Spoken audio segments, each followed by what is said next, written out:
Well, you spoke several times before about ideological subversion. That is a phrase that I'm afraid some Americans don't fully understand.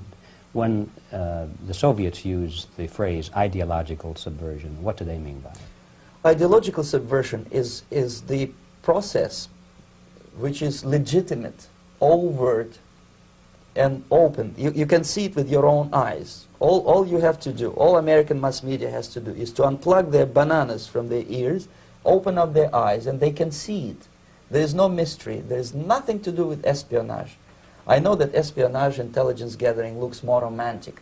It sells more deodorants through the advertising, probably. That's why your Hollywood producers are so crazy about James Bond type of thrillers. But in reality, the main emphasis of the KGB is not in the area of intelligence at all. According to my opinion and opinion of many defectors of my caliber, only about 15% of time, money, and manpower is spent on espionage as such. The other 85% is a slow process which we call either ideological subversion or active measures, активные мероприятия in the language of the KGB, or psychological warfare. What it basically means is to change the perception of reality of every American to such an extent that despite of the abundance of information, no one is able to come to sensible conclusions in the interests of defending themselves, their families, their community, and their country. It's a great brainwashing process which goes very slow, and it's divided in 4 basic stages. The first one being demoralization. It takes from 15 to 20 years to demoralize a nation. Why that many years? Because this is the minimum number of years which requires to educate one generation of students in the country of your enemy, exposed to the ideology of the enemy. In other words, Marxism-Leninism ideology is being pumped into the soft heads of at least 3 generations of American students without being challenged or counterbalanced by the basic values of Americanism, American patriotism. The result you can see. Most of the people who graduated in the 60s, dropouts or half-baked intellectuals, are now occupying the positions of power in the government, civil service, business, mass media, educational system.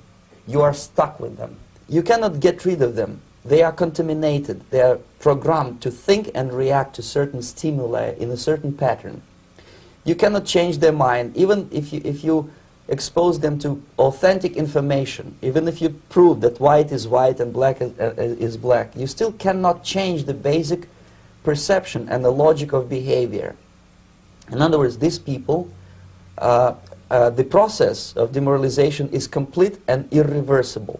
To get rid society of these people, you need another 20 or 15 years to educate a new generation of patriotically minded and common sense people who would be acting in favor and in the interests of the United States society. And yet these people who've been programmed and, as you say, in place, and Yes. who are favorable to an opening with the Soviet concept, these are the very people who would be marked for extermination in this country? Most of them, yes. Simply because the psychological shock when they will see in future what the beautiful society of equality and social justice means in practice, obviously they will revolt. They will be very unhappy, frustrated people. And the Marxist-Leninist regime does not tolerate these people. Obviously they will join the links of dissenters, dissidents. Unlike in present United States, there will be no place for dissent in future Marxist-Leninist America. Here you can get popular like Daniel Ellsberg and filthy rich like Jane Fonda for being dissident, for criticizing your Pentagon. In future, these people will be simply squashed like cockroaches. Nobody is going to pay them nothing for their beautiful, noble ideas of equality. This they don't understand, and it will be greatest shock for them, of course. The demoralization process in the United States is basically completed already. For the last 25 years, actually it's overfulfilled, because demoralization now reaches such areas where previously not even Comrade Andropov and all his experts would even dream of such a tremendous success. Most of it is done by Americans to Americans, thanks to lack of moral standards. As I mentioned before, exposure to true information does not matter anymore. A person who was demoralized is unable to assess true information. The facts tell nothing to him. Even if I shower him with information, with authentic proof, with documents, with pictures, even if I take him by force to the Soviet Union and show him concentration camp, he will refuse to believe it until he is going to receive a kick in his fat bottom. When a military boot crashes his, then he will understand, but not before that. That's the tragic of the situation of demoralization. So basically America is stuck with demoralization, and unless, even if you start right now, here, this minute, you start educating new generation of Americans, it will still take you 15 to 20 years to turn the tide of ideological perception of reality back to normalcy and patriotism. The next stage is destabilization. This time, subverter does not care about your ideas and the patterns of your consumption. Whether you eat junk food and get fat and flabby, it doesn't matter anymore. This time, and it takes only from 2 to 5 years to destabilize a nation, what matters is essentials: economy, foreign relations, defense systems. And you can see it quite clearly that in some areas, in such sensitive areas as defense and economy, the influence of Marxist-Leninist ideas in the United States is absolutely fantastic. I could never believe it 14 years ago when I landed in this part of the world, that the process will go that fast. The next stage, of course, is crisis. It may take only up to 6 weeks to bring a country to the verge of crisis. You can see it in Central America now.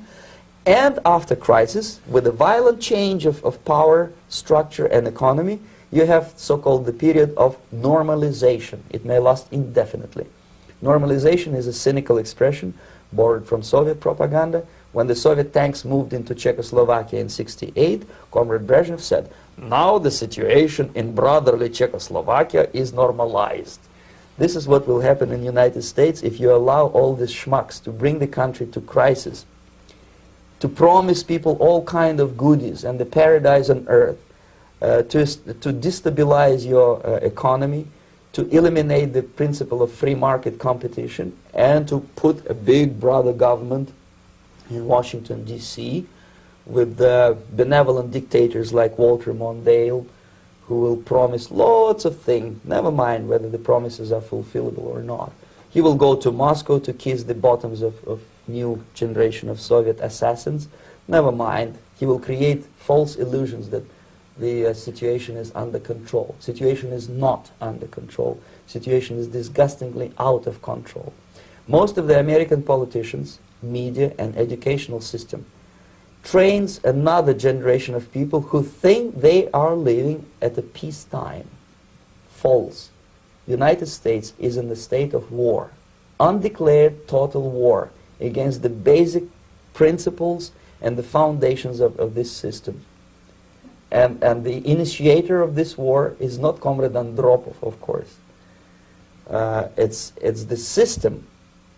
However ridiculous it may sound, the world communist system or the world communist conspiracy, whether I scare some people or not, I don't give a hoot.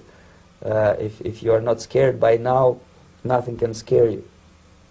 But you don't have to be paranoid about it. What actually happens now, that unlike myself, you have literally several years to live on unless the United States wake up. The time bomb is ticking. With every second, the disaster is coming closer and closer. Unlike myself, you will have nowhere to defect to, unless you want to live in Antarctica with penguins. This is it. This is the last country of freedom and possibility. Okay, so what do we do? What is your recommendation to the American people?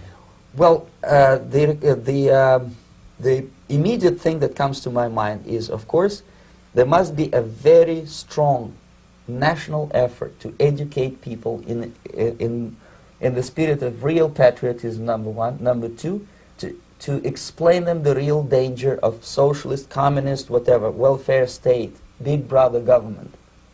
If people will fail to grasp the impending danger of that development, nothing ever can help United States. You may kiss goodbye to your freedom, including freedoms to homosexuals, to prison inmate. All this freedom will vanish, evaporate in 5 seconds, including your precious lives. The second thing, the moment at least part of United States population is convinced that the danger is real, they have to force their government. And I'm not talking about sending letters, signing petitions, and all this beautiful, noble activity. I'm talking about forcing United States government to stop aiding communism. Because there is no other problem more burning and urgent than to stop the Soviet military-industrial complex from destroying whatever is left of the free world. And it is very easy to do. No credits, no technology, no money, no political or diplomatic recognition, and of course no such idiocy as grain deals to USSR. The Soviet people, 270 millions of Soviets, will be eternally thankful to you if you stop aiding a bunch of murderers who sit now in Kremlin and whom President Reagan respectfully calls government. They do not govern anything, least of all such complexity as the Soviet economy. So basic, two very simple, maybe too simplistic answers or solutions, but nevertheless they are the only solutions. Educate yourself, understand what's going on around you. You are not living at the time of peace. You are in a state of war, and you have precious little time to save yourself. You don't have much time, especially if you are talking about young generation. There's not much time left for convulsions to the beautiful disco music. Very soon it will go, just overnight. If we are talking about capitalists or wealthy businessmen, I think they are selling the rope on which they will hang very soon.